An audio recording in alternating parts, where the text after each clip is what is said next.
Как вы думаете, что общего между арахисом и укусом насекомого? На первый взгляд ничего, но для некоторых людей и то, и другое может вызвать опасную реакцию всего за несколько минут. Сегодня мы поговорим про анафилактический шок. Анафилактический шок – это жизнеугрожающее состояние, при котором клетки иммунной системы выбрасывают огромное количество биологически активных веществ. В результате сосуды расширяются, артериальное давление критически падает, а отек дыхательных путей приводит к удушью. Причинами являются лекарственные препараты, обычная пища и еще много чего другого. Но в основном уязвимы те, кто под фактором риска. Ими являются люди, имеющие бронхиальную астму, наследственность и так далее. Теперь разберемся, что же происходит в организме при таком аллергическом хаосе.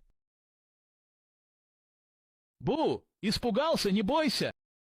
Сейчас все объясню на простом языке. Первая стадия – иммунологическая стадия знакомства с аллергеном. Она делится на две фазы. Первая фаза – сенсибилизация.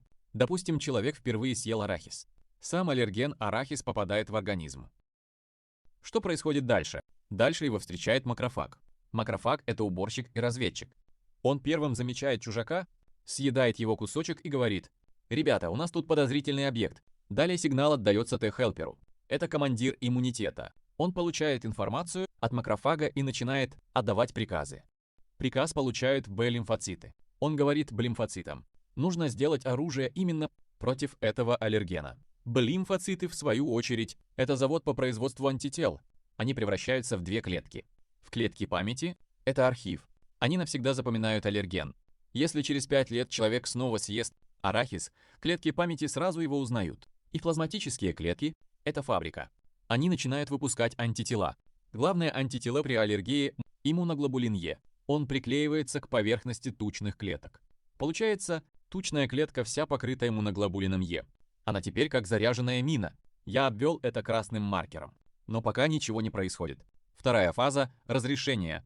Проходит время. Человек снова съедает арахис. Теперь аллерген сразу встречается с иммуноглобулином Е. Получается комплекс антиген плюс антитело. Именно этот комплекс запускает взрыв внутри тучной клетки. Вторая стадия – патохимическая. Вот здесь начинается самое опасное. Тучная клетка буквально взрывается. Это называется дегрануляция. Представь воздушный шарик с сотнями маленьких пакетиков внутри. Он лопнул, и все содержимое разлетелось. Эти вещества называются медиаторы аллергии. Главный из них – гистамин. Есть еще гепарин, серотонин, простагландины, лейкотриены и другие. Что делает гистамин? Он говорит сосудам: расширяйтесь. Сосуд становится шире. Из него начинает выходить жидкость. Из-за этого появляются покраснения, отек, зуд, сыпь. Третья стадия – патофизиологическая.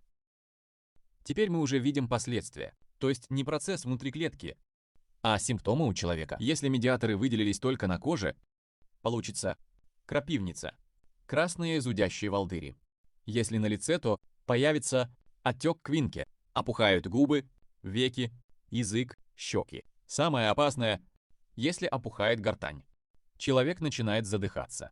Если медиаторы выделились сразу по всему организму, тогда расширяются практически все сосуды. Что происходит? Кровь словно растекается по расширенным сосудам. Проницаемость сосудов увеличивается, и жидкость из сосудов начинает выходить в ткани. Таким образом, объем циркулирующей крови уменьшается. От этого резко падает артериальное давление. Органам начинает не хватать крови и кислорода.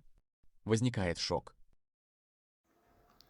У данного состояния есть своя триада симптомов. Это нарушение дыхания, резкое падение давления и, конечно же, различные покраснения, крапивница, ангиоотек на лице, теле и так далее.